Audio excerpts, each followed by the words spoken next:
સુરતમાં 40 વર્ષીય યુવાનની કાળી કરતૂત સામે આવી છે. સુરતના અડાજણ વિસ્તારની ઘટનામાં સામે આવી છે. માતા પિતા માટે સાવચેતી રાખવા સામે એક કિસ્સો સામે આવ્યો છે.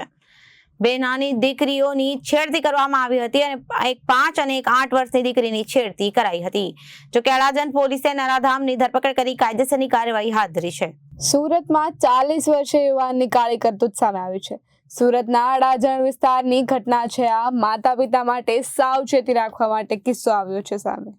બે નાની દીકરીઓની કરવામાં આવી છેડતી. 5 અને 8 વર્ષની દીકરીની કરવામાં આવી છે છેડતી. ચોકલેટ આપવાને બહાને રૂમમાં લઈ ગયો હતો.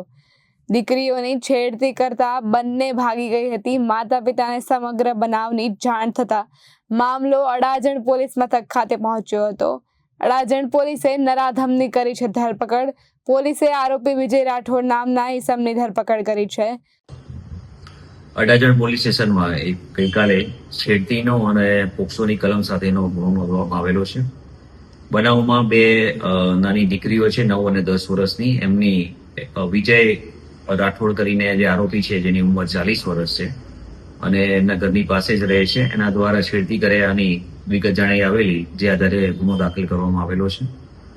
આરોપી છે હાલમાં કોઈ પ્રવૃત્તિ કરતો નહોતો. પહેલા ઘરકામ ને મજૂરીનું કામ કરતો હતો. હાલમાં આરોપીને ડિટેન કરવામાં આવેલો છે અને તપાસની આગળની કાર્યવાહી ચાલુમાં છે.